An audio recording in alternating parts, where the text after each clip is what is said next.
Hi everyone, I'm Jake.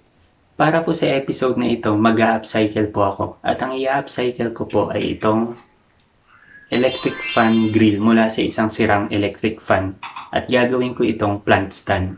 So, I think I should start and watch how Jake creates. Maggugupit ako ng 50 by 50 centimeters na plastic screen mesh.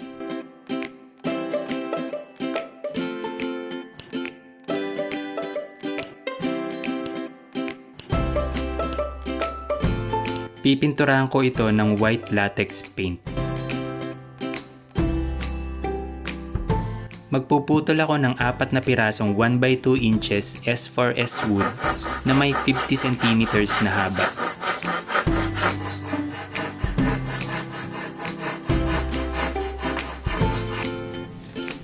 Pagkatuyo ng pininturahang plastic screen, ay i-staple ko ito sa pinutol na kahoy sa pamamagitan ng staple gun.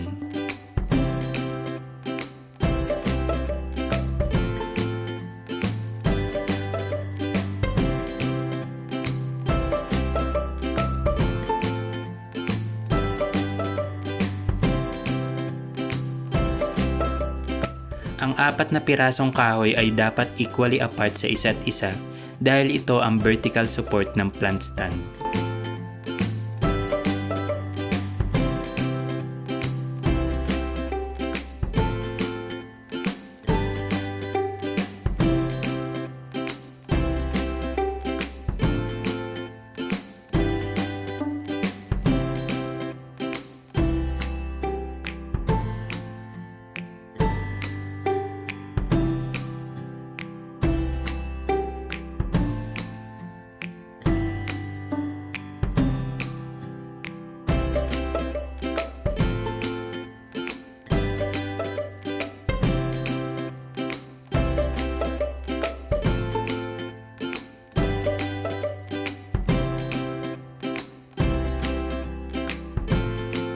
Maghahalo ako ng semento at buhangin na 1:1 ang ratio.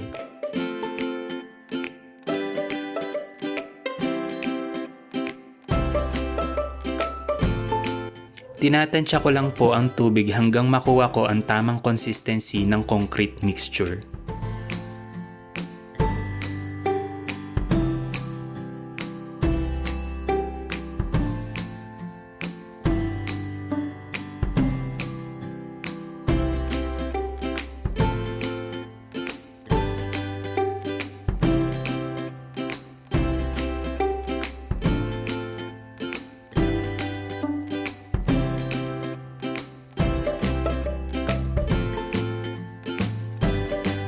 Humanap ako ng container na kasya ang ginawa kong wood support.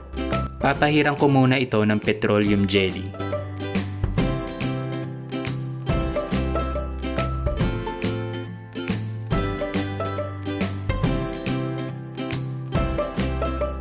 Dito ko ilalagay ang nahalong concrete mixture dahil ito ang magsisilbing base ng plant stand.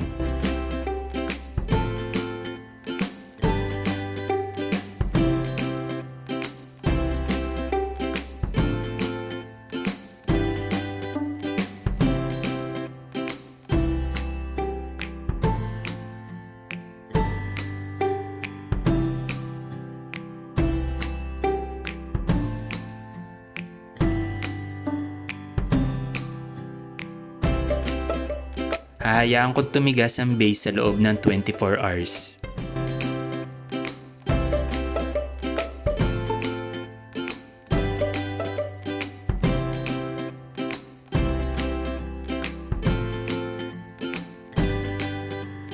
Papahiran ko ng polyurethane ang mga kahoy para umangat ang kulay nito at para na rin magsilbing protection dito.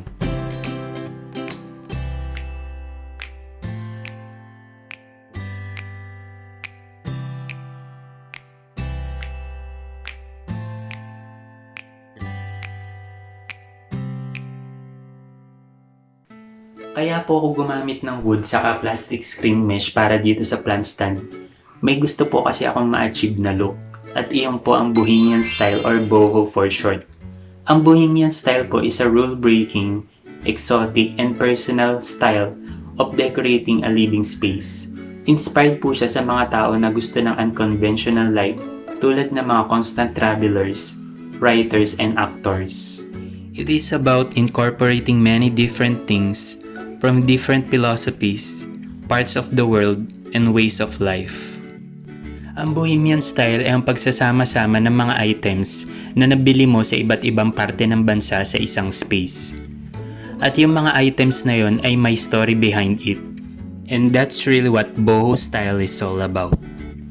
When it comes to decorating a space, ang madalas po makita sa Bohemian style ay yung paggamit ng natural materials and textures tulad ng baskets, woven items, macrame. Yung macrame po, yung pagbuhol ng cotton cord. May ginawa po akong video na macrame curtains. Check nyo po.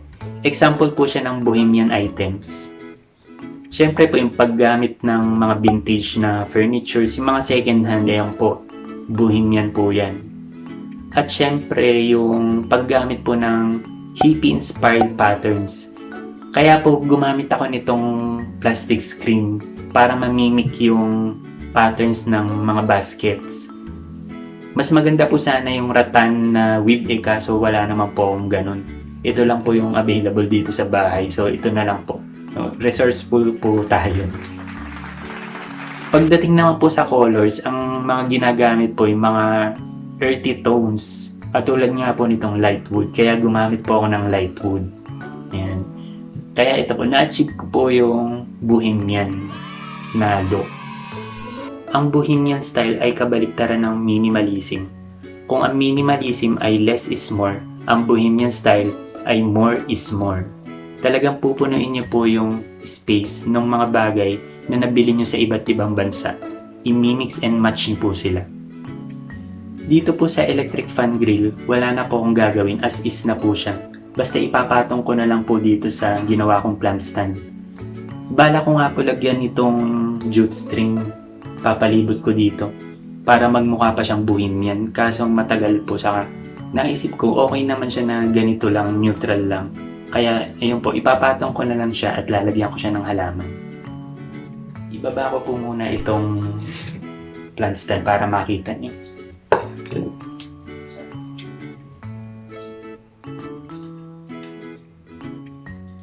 Dahil po Bohemian style itong ginawa kong plant stand, ang maganda pong ilagay na plants dito ay yung mga tropical plants tulad ng monstera, caladium, calathea, ferns, bromeliads.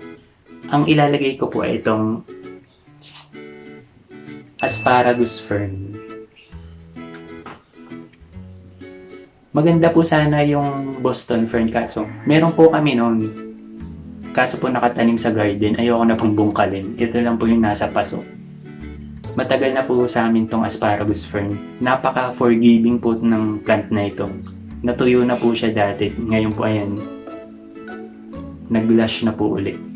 Ang maganda pong ilagay na plants dito sa ginawa kong plant stand ay yung mga nagkakascade na plants. Tulad nga po nitong asparagus fern.